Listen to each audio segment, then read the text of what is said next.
Bismillahirrahmanirrahim.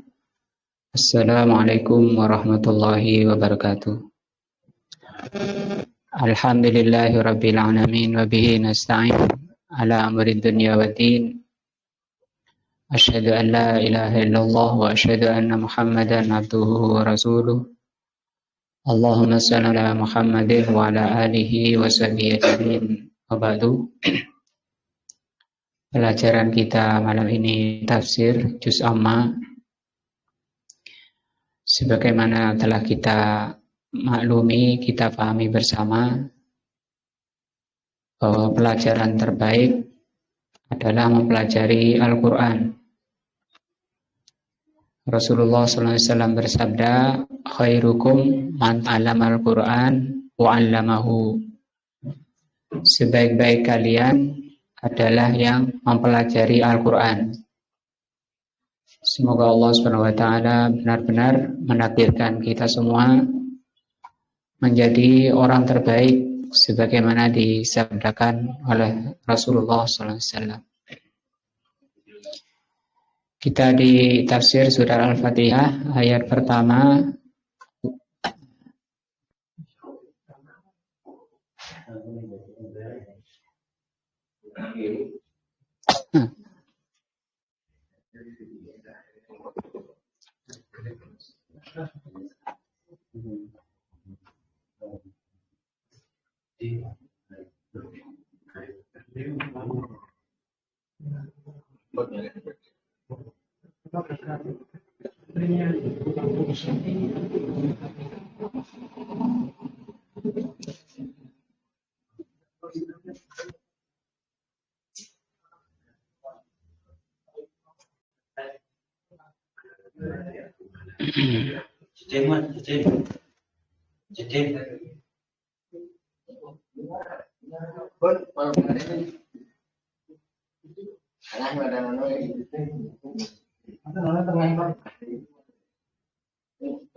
Nah, kita berada di tafsir surat Al-Fatihah ayat yang pertama, yaitu firman Allah, Alhamdulillahi rabbil alamin.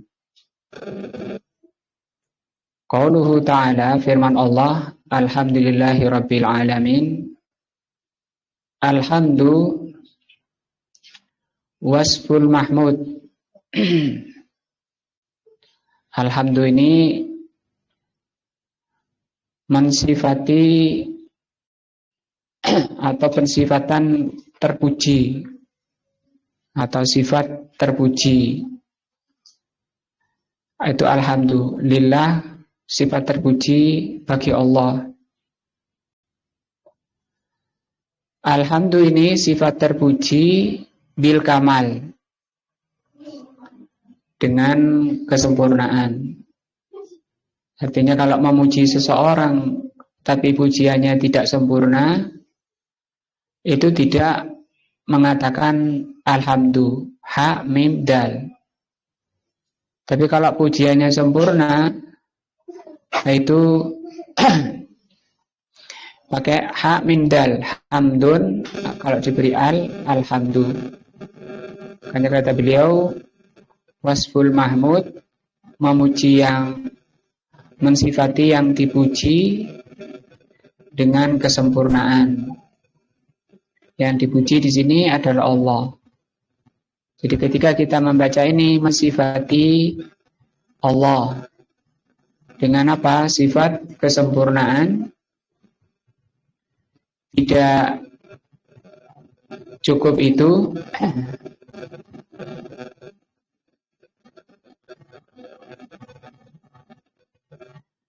ma'al mahabbah wa ta'zim, yang disertai pujian itu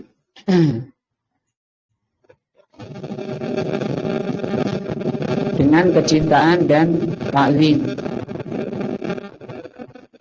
Ini ketika kita membaca di surat Al-Fatihah, Alhamdulillahirabbil alamin, kita sedang menghadap Allah, sedang bermunajat dengan Allah, ibadah yang termulia, terbaik. Membaca alhamdulillah harus disertai dengan mahabbah, ma'anya disertai. Sebagaimana sering kita bahas bahwa mahabbah, kecintaan itu merupakan ruh daripada ibadahnya.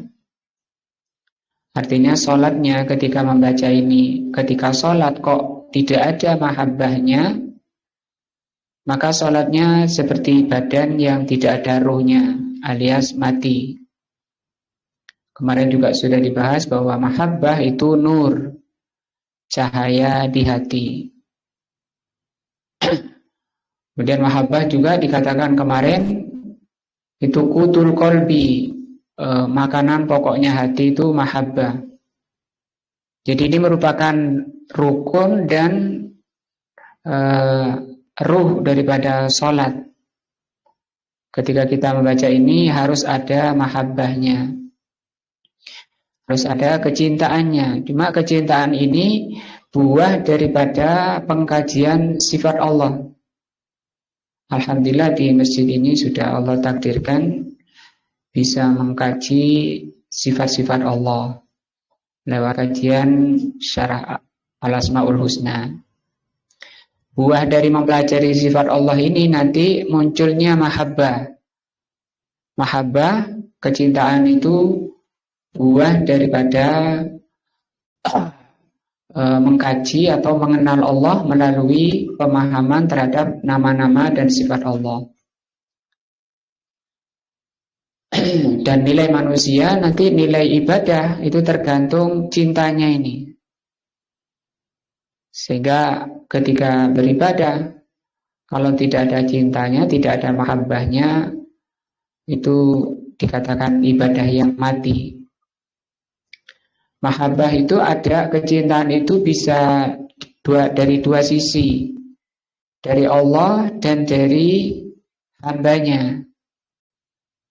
Yang terpenting adalah kecintaan Allah pada kita.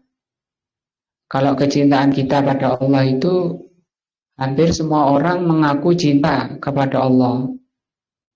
Bahkan orang kafir pun, Yahudi dan Nasrani, mengaku cinta kepada Allah. Setiap kita mungkin kalau ketemu muslimin, sampean cinta apa enggak kepada Allah? Cinta. Kok cinta kenapa? Karena Allah itu punya sifat sempurna. Saya cinta kepada Allah karena Allah telah mengaruniakan berbagai kenikmatan pada saya. Itu pun dirasakan dan diyakini, diucapkan bahkan oleh Yahudi dan Nasrani. Kita lihat coba di surat Al-Maidah ayat 18, Allah berfirman, wa qalatil yahudu, telah berkata Yahudi wan Nasara. Nasara ini orang Kristen ya. Itu mereka mengaku nahnu abnaullah. Kami ini anak-anaknya Allah.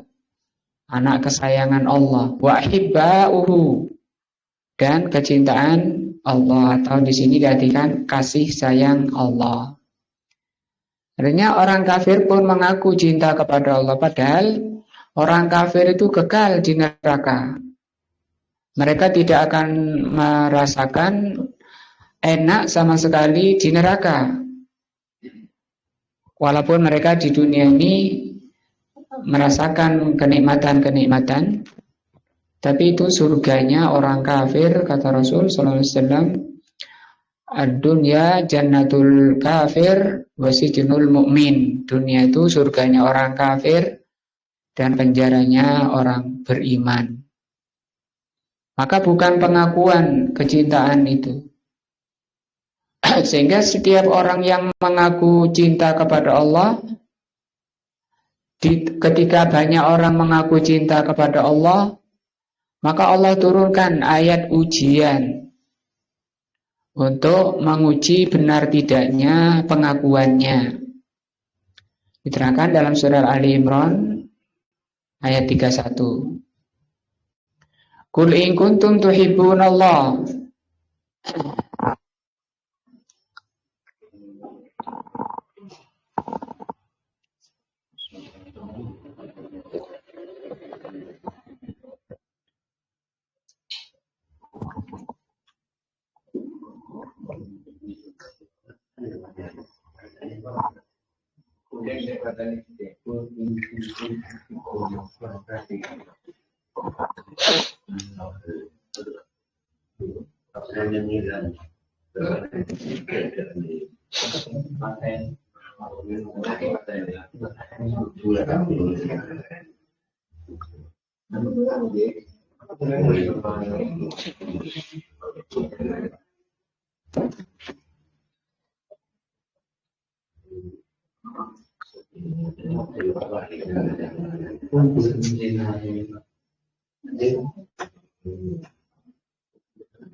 Firman Allah Subhanahu wa taala, "Qul," katakan Muhammad, "in kuntum tuhibbunallah," jika kalian mengaku cinta kepada Allah, fattabi'uni, maka ikutilah aku. Ikuti siapa? Rasulullah sallallahu alaihi wasallam. Kalau kalian benar-benar mencintai Allah, maka buktinya kalian mengikuti Rasulullah. Yang diikuti apanya? Semuanya, agamanya, mulai dari akhlaknya, akidahnya, ibadahnya. Karena banyak orang yang mengaku cinta Rasul, tapi ibadahnya, wudhunya saja tidak mencontoh Rasul sallallahu alaihi wasallam.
Itu gak nyala proyektornya.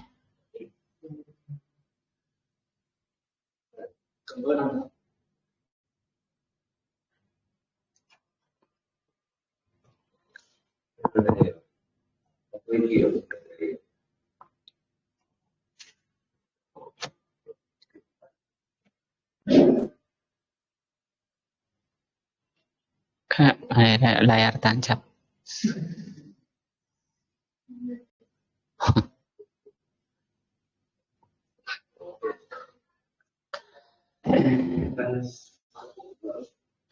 Sehingga para ulama mengatakan ayat ini, surat Ali Imran 31 ini disebut ayat mihnah.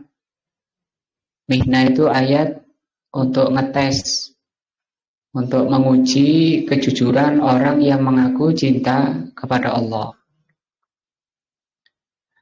Maka semakin orang itu mengikuti Rasulullah baik dalam akidahnya, ibadahnya, akhlaknya, itu semakin membuktikan kecintaannya kepada Allah. Dan ayat ini menolak orang-orang yang mengaku cinta kepada Allah tapi tidak mengikuti Rasul, baik akhlaknya, perilakunya, kesehariannya.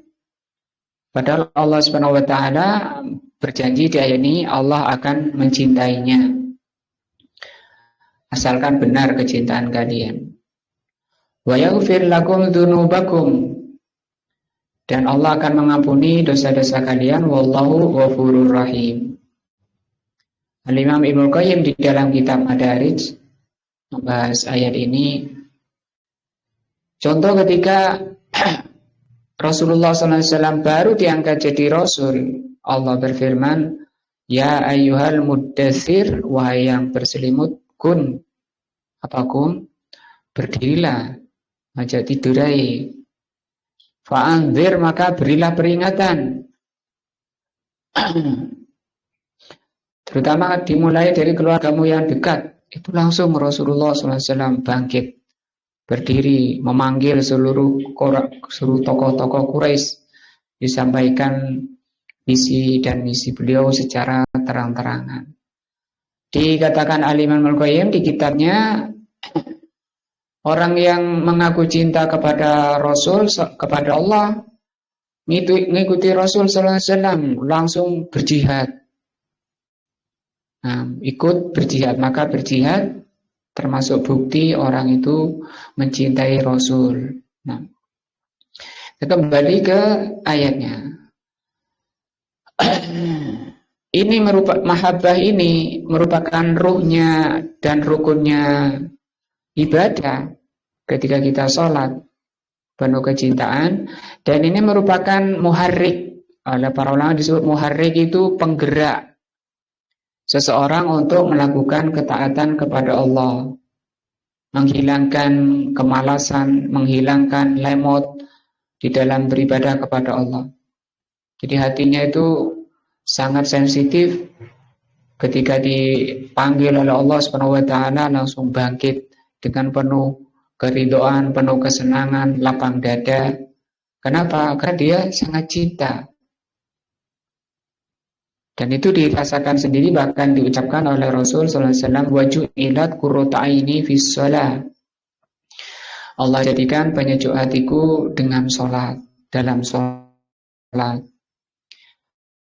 Adapun tak juga dari mempelajari sifat Allah dan nama Allah. Allah itu di antara sifatnya maha dahsyat siksanya, maha besar, maha ngeri nerakanya, sehingga dia takut kepada Allah.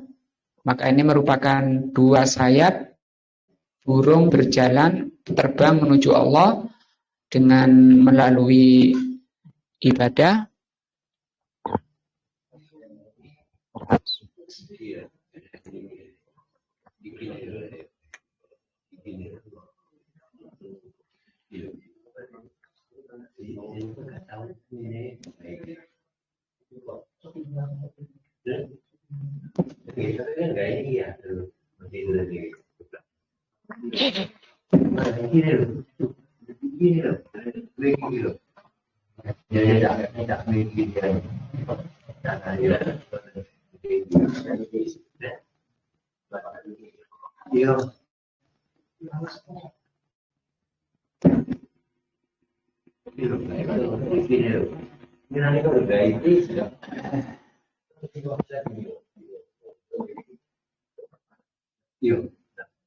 Itu nyalakan.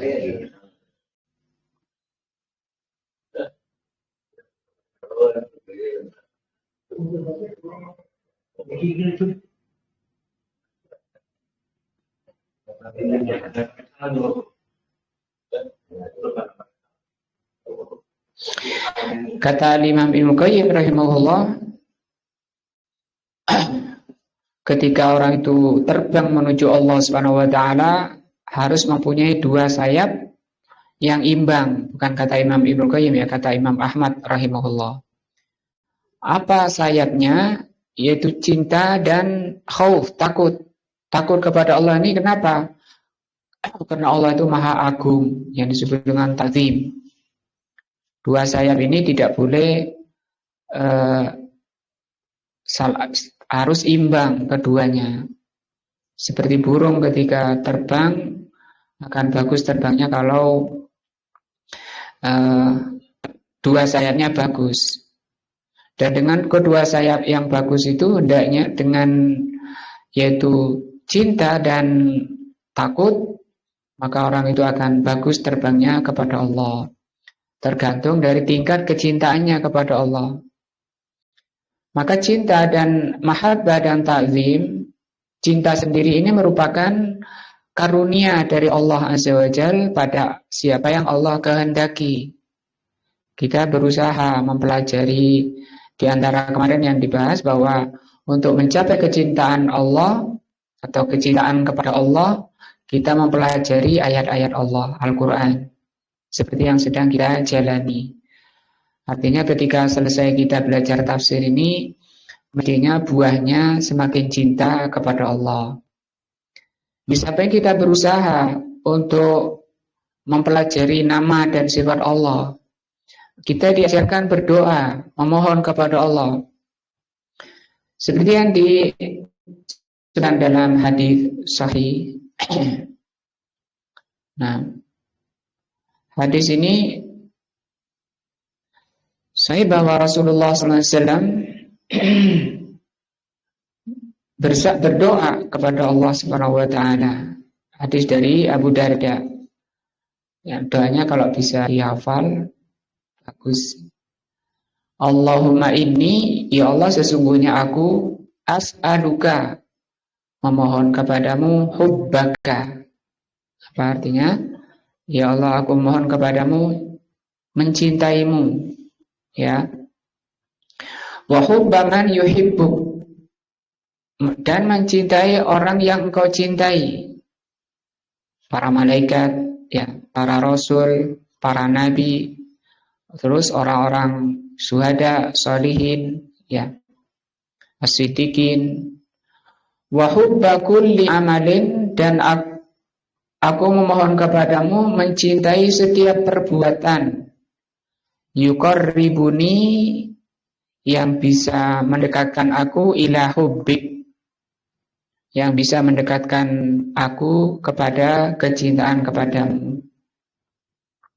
Kalau orang itu cinta kepada Allah, itu karunia dari Allah, taufik dari Allah. Dibaca terutama dalam sholat, ya, dalam waktu-waktu doa. Allahumma ij'al, ya Allah jadikan hubbaka, kecintaan kepadamu itu ahabbu ilayya, yang paling aku cintai, min nafsi, daripada diriku sendiri. Daripada diriku sendiri. Artinya kecintaan kita pada diri kita tidak boleh mengalahkan kecintaan kepada Allah. Bahkan kepada Rasulnya, ya. Hadis siapa itu? Umar. Nah. Wa ahli, bahkan keluargaku. Waktunya ngaji ditarik-tarik sama istrinya, sama anaknya. Kapan bersamaku, gitu, ditinggali terus saya. Nah, maka di sini diajari doa oleh Rasulullah SAW agar Allah lebih didahulukan. Contohnya siapa? Nabi Ibrahim, ya. Bahkan anaknya Nabi Ismail disuruh sembelih. Itu sebenarnya tujuan perintah penyembelihan itu hanya ujian, menguji kecintaan Nabi Ibrahim ketika sudah muncul cinta pada anaknya. Mana yang lebih didahulukan? Tapi karena Nabi Ibrahim itu jujur, benar-benar mencintai Allah, lebih dicintai, Allah lebih dicintai, walaupun suruh nyembelih anaknya, beliau jalani. Nah, wa minal ma'il barid, dan dari air yang dingin. Nah, ini doa yang diajarkan Rasulullah Mudah-mudahan kita bisa menghafalkannya dan mengamalkannya. Ada yang sudah hafal? Terima. Allahumma inni as'aluka hubbak wa hubba man yuhibbuk wa hubba kulli amalin yuqarribuni ila hubbik. Insyaallah mangke kula tulis dan grup ya. Tapi waktune belajar malih sampun apal sedaya nggih. Kang mboten apal berdiri. Nah. Jadi mengucapkan alhamdulillah itu sedang memuji Allah, sedang beribadah kepada Allah dengan memuji Allah, dengan pujian yang sempurna, yang disertai dengan kecintaan dan takzim. Bahwa Allah itu al-kamalu az-zati. Zat Allah itu paling sempurna dan zat yang sempurna dan paling besar.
Palingan.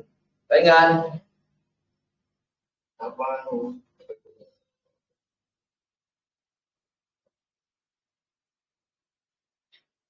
Mungkin deh.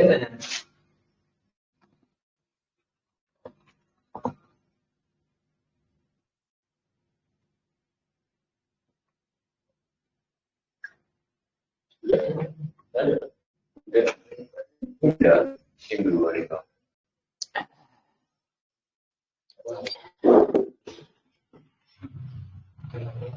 Napa Pak? Niki napa? Niku anu niki salon niki lho. Sehingga dari damel niki boten nanti putus-putus, boten nanti nyeblak. Digantos. Diganti niki mawon. Pak, ini lagune diuripne. Boten nyampe nih.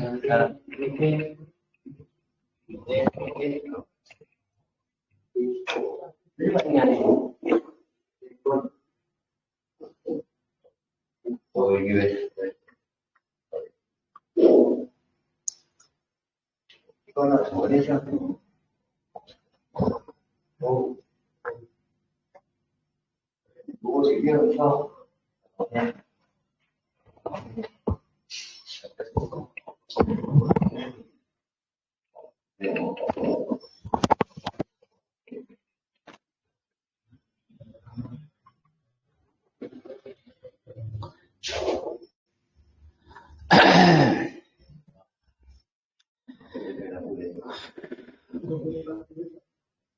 Ketika kita mengucapkan alhamdulillah, jadi ya memuji dengan pujian yang sempurna, dan itu hanya Allah yang disertai dengan mahabbah, kecintaan dan pengagungan bahwa Allah Subhanahu wa taala itu maha sempurna zatnya, al-kamalu az-zati. Dirinya itu, kalau mau dikatakan badannya. Mau dikatakan badannya boleh. Allah Subhanahu wa taala itu punya badan. Dan Allah itu badannya sangat besar. Sehingga kita mengucapkan ketika salat Allah Akbar, Allahu akbar. Allah itu paling besar. Di dalam hadis disebutkan dalam kitab Aqidah Thahawiyah,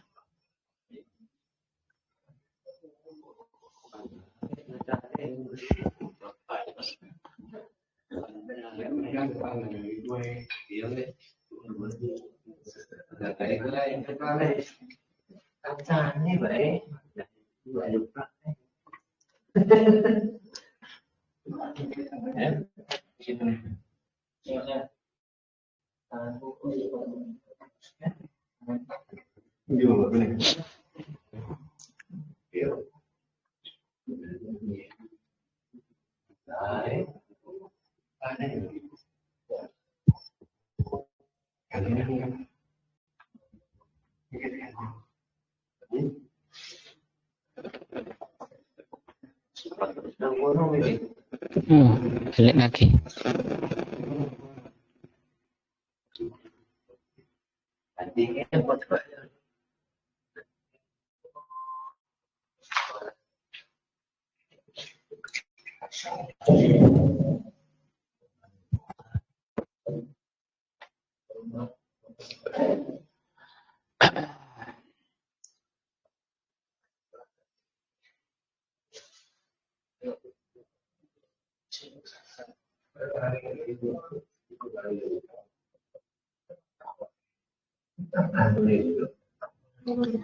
Al-Kamalu Dzat itu maksudnya dirinya Allah, ya. Dan Allah itu di atas arsy. Jadi di atas kita ini ada bumi, ya, ada langit yang disebut dengan langit dunia. Di langit dunia itu di atasnya ada langit sebanyak 7. Kemudian di atasnya langit ada surga, ada 100. Di atasnya surga ada arsy. Sehingga kita kursi itu di mana? Nanti disebutkan hadis-hadisnya.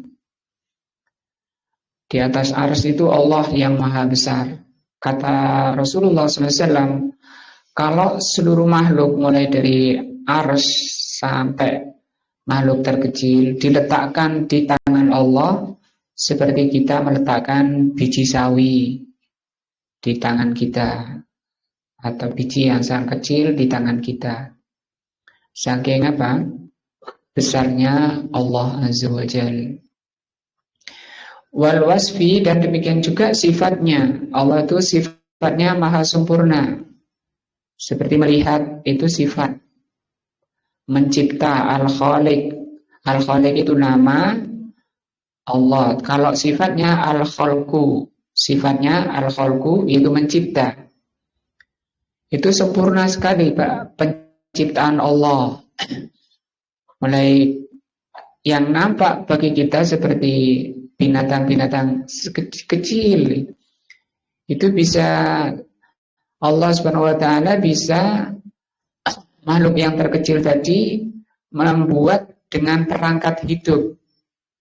Ada paru-parunya untuk bernafas, ada seterusnya dari alat-alat hidup, itu Allah Subhanahu wa taala mampu. Kenapa? Karena Allah itu mampu sempurna sifatnya. Di kitab lain disebut sifatnya itu azim, karena tadi ya, kemampuannya sampai kepada yang besar. Allah menciptakan langit itu besar. Belum lagi kursi itu seluas langit dan bumi. Belum lagi surga, belum lagi arsy. Yang makhluk Allah paling besar itu arsy. Kenapa? Karena Allah itu azim. Wal fi'li, demikian juga Allah itu maha sempurna perbuatannya. Perbuatan Allah itu sempurna, penuh hikmah. Kenapa Allah menciptakan neraka? Kenapa Allah menciptakan surga? Kenapa Allah menciptakan kekafiran? Kenapa Allah menciptakan keimanan dan ketakwaan?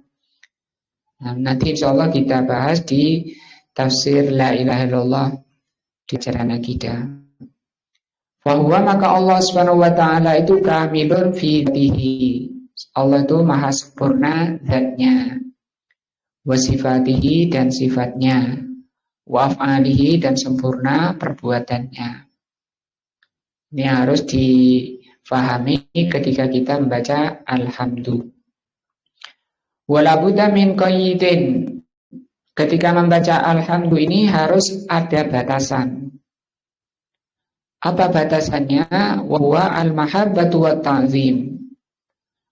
Ketika kita memuji Allah itu harus ada mahabbahnya, ada ruhnya, yaitu mahabbah dan ta'zim. Muncul ini di hati kita. Maka ketika kita membaca ini diharapkan muncul rasa cinta, rasa ta'zim kepada Allah. Qala ahlul ilmi, sebab ahli ilmu mengatakan li'anna mujarrada wasfihi bil kamal, karena kalau sekedar mensifati Allah dengan kesempurnaan, Allah itu sempurna zatnya, Allah itu sempurna sifatnya, Allah itu sempurna perbuatannya. Biduni mahbatin, kalau tidak ada rasa cinta di hati kita dan tidak ada pengagungan di hati kita kepada Allah, sekedar melafalkan saja, la yusamma hamdan, tidak disebut hamdun. Nah ini kan di hati, ini amalan hati. Mencintai itu amalan hati, pengagungan itu amalan hati. Bagaimana orang yang membaca alhamdulillah tapi pikirannya nggak di situ, pikirannya nggak hadir, pikirannya di luar sholat. Nah, masa diharapkan dengan mengharuskan ketika mengucapkan ini harus ada mahabbah dan ta'zim supaya tetap menyatu antara lisan dan hatinya. Kalau membaca alhamdulillah tanpa ada mahabbah, tanpa ada cinta dan ta'zim, itu tidak disebut hamdan. Nah, wa innama yusamma madhan, namanya madhan. Hurufnya enggak berubah, cuma diganti tempat saja ya. Ini kan mim dal. Cuma kalau ini mim dal madhan. Nah, maka kalau memuji tanpa ada cinta dan tanpa ada pengagungan bukan hamdun. Wa lihadza yaqa'u min insanin, sehingga terjadi di kalangan manusia la yuhibbul mandu, orang memuji tapi tidak cinta pada yang dipuji. Lakinnahu yuridu an yanala minhu syai'an. Kenapa dia puji? Karena ada tendensi, ada keinginan, ada sesuatu yang diinginkan dari yang dipuji.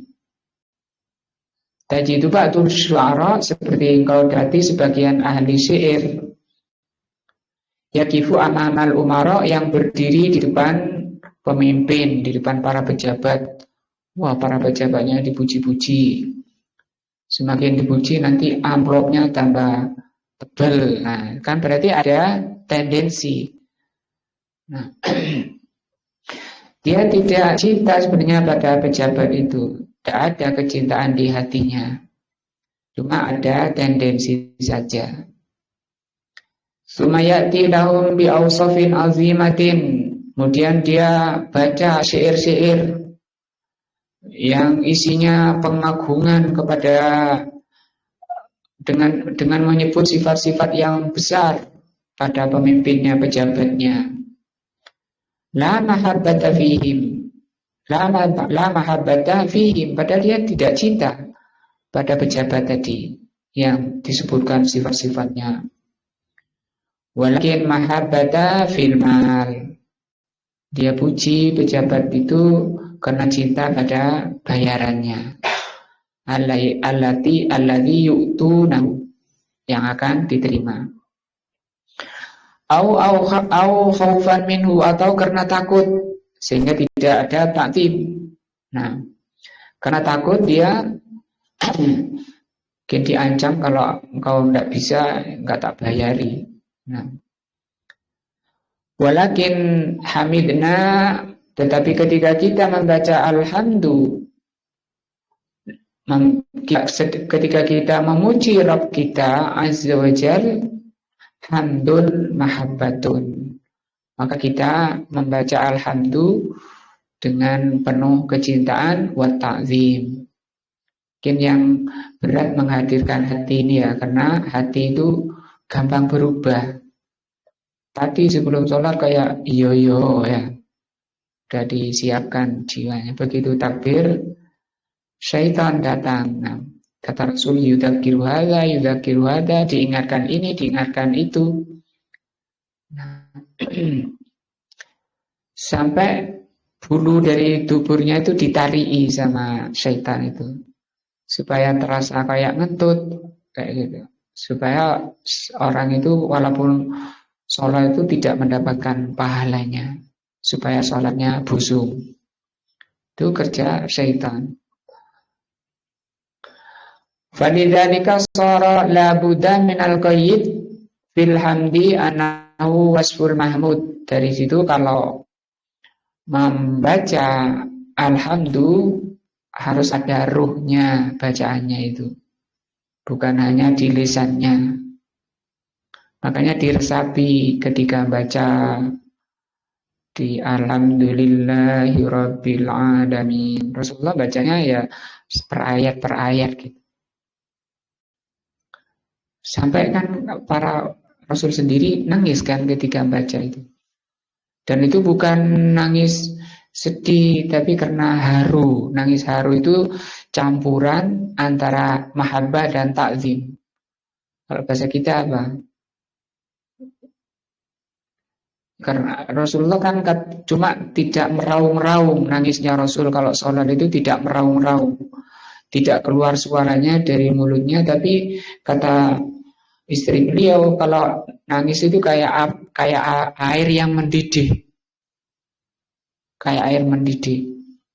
Itu biasa banyak orang-orang salaf Rasulullah dan para sahabat itu nangis karena rasa cintanya kepada Allah dan rasa takzimnya, rasa takutnya kepada Allah itu berbuah kepada nangis. Nah. Dan itu penting, munculnya nangis ketika sholat ini kan penting, apalagi walaupun keluar air matanya yang banyak tidak masalah. Ulama-ulama dulu ketika pagi hari istrinya ngepel nangis air mata suaminya itu karena banyaknya. Dan Rasulullah SAW mengatakan air mata yang keluar dari matanya tidak akan disentuh neraka. Nah, setiap kita ini kan kering jarang, nggak bisa mengeluarkan air mata karena takzim, karena haru, karena takut, karena cinta kepada Allah. Paling nangis kalau kehilangan duit, ya. Tapi nangis karena cintanya kepada Allah, karena takzimnya kepada Allah, maka kata Rasulullah tidak akan disentuh api neraka. Kok gak metu-metu ya? Saya sudah usaha kok gak metu-metu. Ya hatinya yang masih mungkin kasar, keras, tidak hadir. Orang sholat mikiri lainnya, mikir luar. Nah, wa al fil hamdi al di alham ini sebelum ada alnya bunyinya hamdun,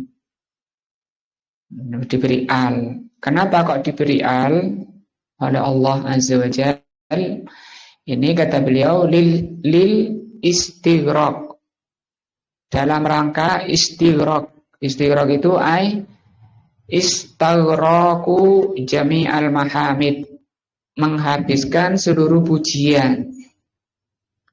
Jadi seluruh perkara yang terpuji itu ada pada Allah.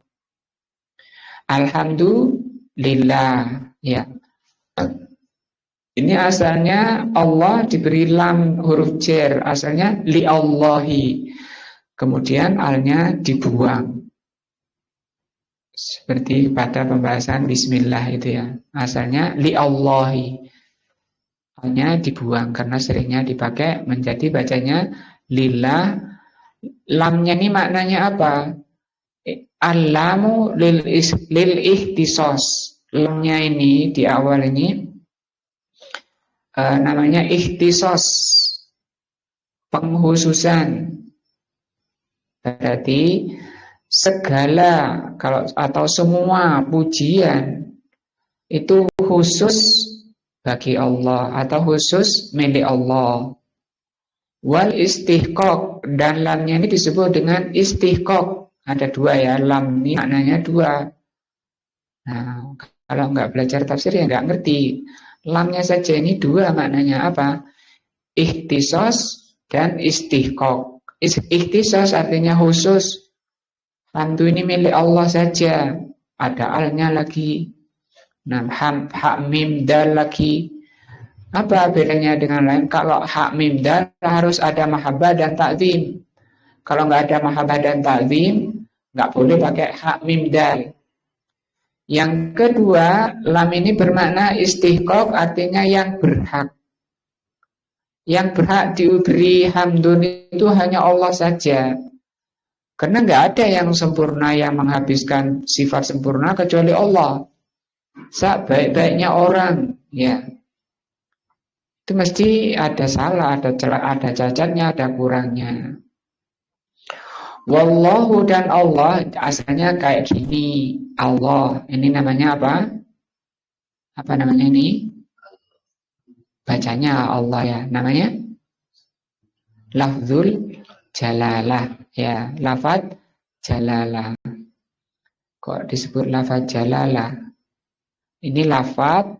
Lafaz itu sesuatu yang diucapkan oleh lisan. Jalalah itu yang maha tinggi. Artinya tidak ada lafaz itu yang lebih tinggi dari Allah, lafaz ini, dari lafaz ini. Ada enggak? Tidak ada. Nanti kalau kita bahas Asmaul Husna yang 99, maka yang tertingginya dari 99 itu lafaz ini, Allah. Karena nanti kembali ke sana, ke lafaz Allah ini. Jadi ini namanya apa? Lafzul jalalah. Lafaz jalalah. Jalalah itu tertinggi. Artinya semua ucapan-ucapan manusia itu yang tertingginya adalah Allah. Nah, kalau sudah disebut lafaz jalalah ini, orang beriman itu bergetar hatinya. Rasulullah berfirman, innamal mu'minuna idza dzukirallahu wajilat qulubuhum.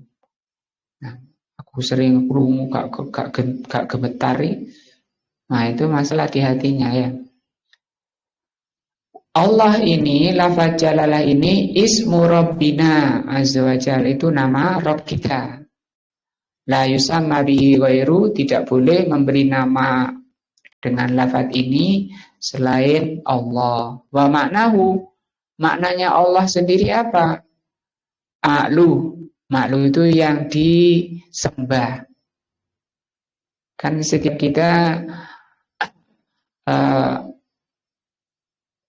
kita mempersembahkan ya, disembah, mempersembahkan, akan dipersembahkan.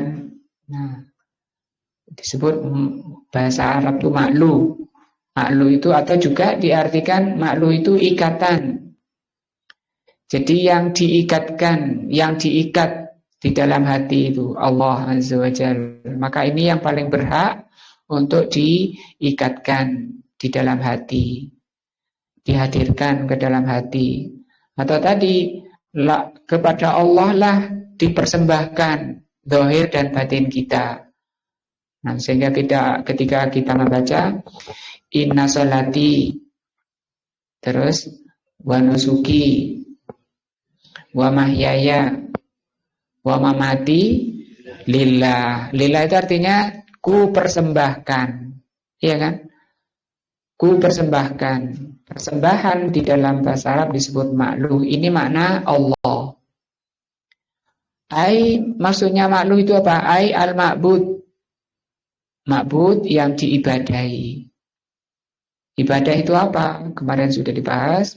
Ismun jami'un, nama yang mencakup.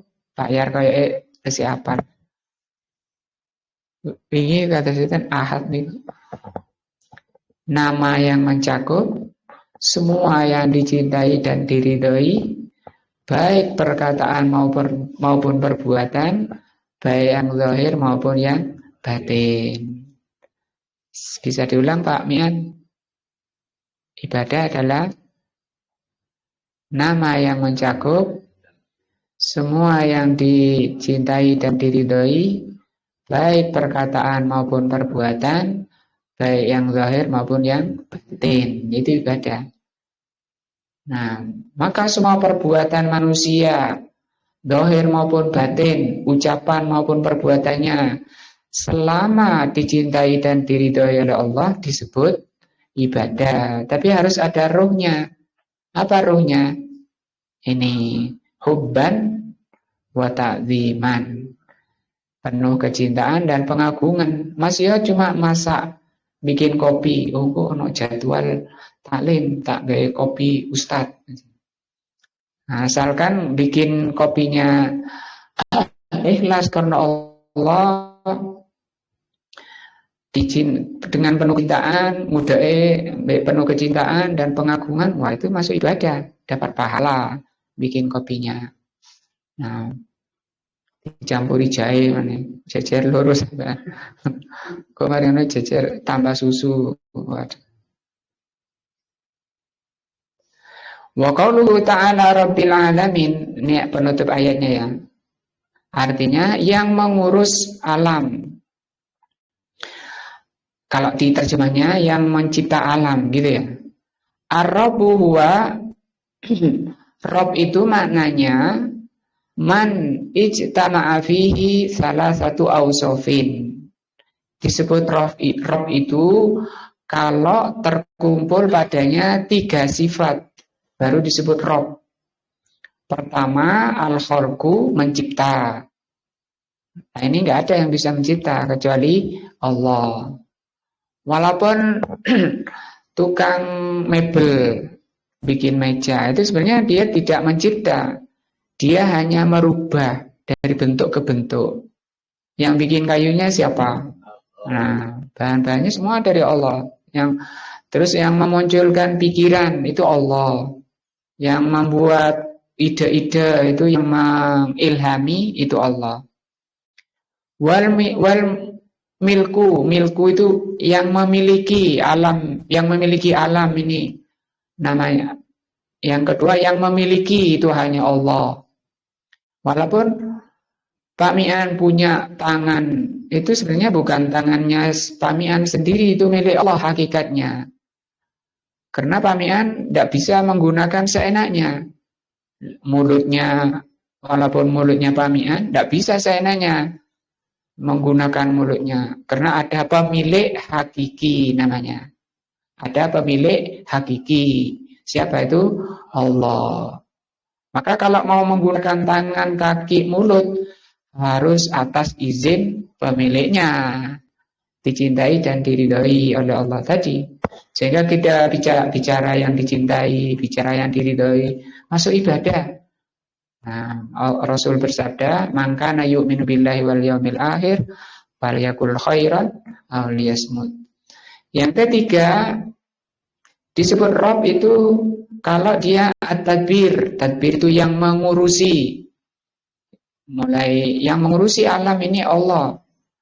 Membuat besar, kecil, panas, dingin, laki, perempuan, dan seterusnya. Yang mengurusi alam itu hanya Allah. Nah, itu makna Rabb. Bahwa al-khaliq, maka Allah itu al-khaliq, pencipta, al-malik, pemilik. Likulli syai'in, segala sesuatu termasuk diri kita ini milik Allah. Inna lillahi wa inna ilaihi raji'un. Al-mudabbir, yang mengurusi di jami'il umur, segala sesuatu. Kalau kita ingin baik, minta kepada pemiliknya, yaitu Ar-Rabb, sehingga diangkat tangannya, ya Rabb, ya Rabb. Nah, wal alamin, qala ulama, alam itu, ini sudah menjadi bahasa Indonesia. Qala ulama mengatakan kullu ma siwallah. Semua selain Allah itu disebut alam, dan ini sudah menjadi bahasa Indonesia. Dari kata alima. Fahuwa minal alami. Alam ini dari kata alam, bahasa Arabnya. Wasofu bidzalika. Kenapa semua selain Allah dinamakan alam. Pertanyaannya apa tadi? Mengapa semua selain Allah disebut alam? Hewan, air, udara, dari makhluk paling bawah sampai paling besar itu disebut alam. Semua selain Allah disebut alam. Kenapa? Li'annahum, karena mereka itu semua selain Allah itu alima. Alima itu mengerti, tahu ala khaliqihim, siapa penciptanya. Jadi masih wedus itu ngerti siapa penciptanya. Nah, semut itu ngerti. Di dalam hadis di Riyadhus Shalihin dibawakan waktu di zaman kekeringan di masa Nabi Sulaiman keluar bersama umatnya. Ayo kita sholat istisqa, minta hujan. Di perjalanan dia melihat semut membalikkan badan, kakinya di atas. Nabi Sulaiman kan ngerti ngapain semut ini. Didengar oleh Nabi Sulaiman, dia sedang berdoa. Cuma saya lafaz doanya lupa. Disebutkan di hadis itu. Di Riyadhus Shalihin itu disebutkan bunyi doanya semut itu. Maka Nabi Sulaiman mengatakan, kita pulang saja. Kenapa?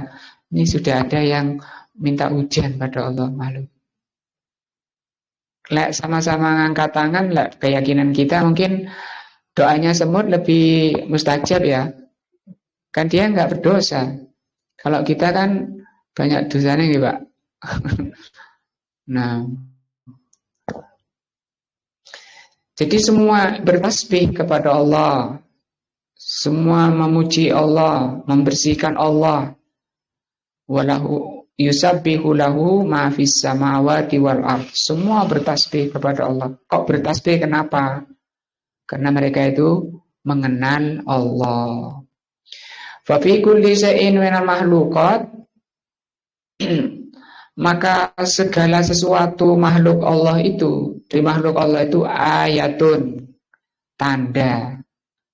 Jadi semua ciptaan itu tanda. Tadullu alal khaliq, yang menunjukkan kepada pencipta, mengenalkan cipta siapa itu? Allah. Menunjukkan bahwa Allah itu ala kudratihi, bahwa Allah itu maha kuasa. Nah, Allah itu maha kuasa. Kalau nggak kuasa ya nggak bisa. Gawe timun saja nggak akan bisa selain Allah.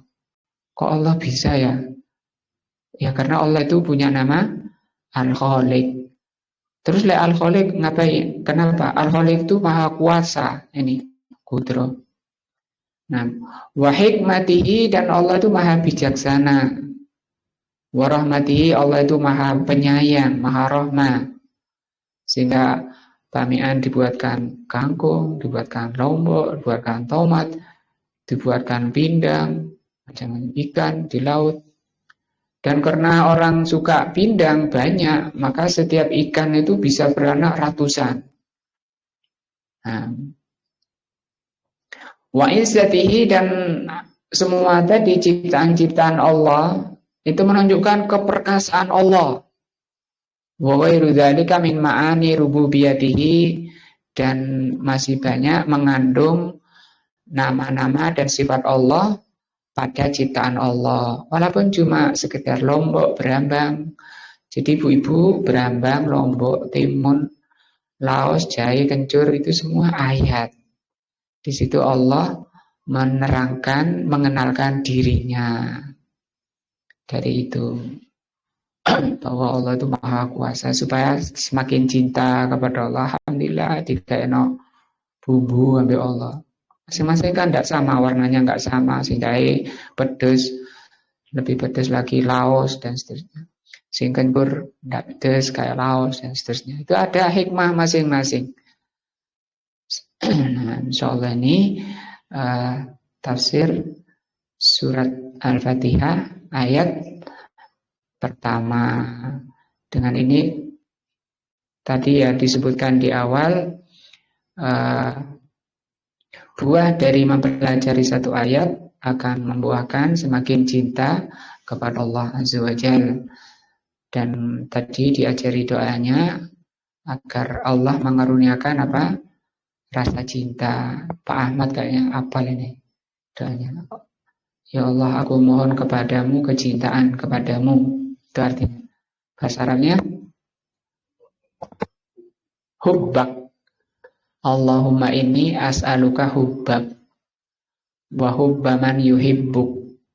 Nah, wa hubba kulla amalin yuqarribuni ila hubbik. Ya Allah, aku mohon kepadamu kecintaan kepadamu dan kecintaan kepada orang-orang yang engkau cintai dan kecintaan kepada amalan yang mendekatkan diri kepada kecintaan kepadamu.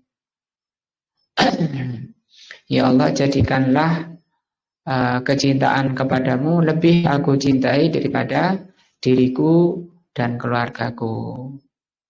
Nah, wallahu alam, mudah-mudahan menambah iman kita, ketakwaan kita kepada Allah Azza wa Jalla, dan semoga Allah Subhanahu wa taala mengampuni dosa-dosa dan kesalahan kita sehingga kita semakin dekat kepada Allah Azza wa Jalla. Subhanakallahumma bihamdika asyhadu an la ilaha illa anta astaghfiruka wa atubu ilaika. Wassalamualaikum warahmatullahi wabarakatuh.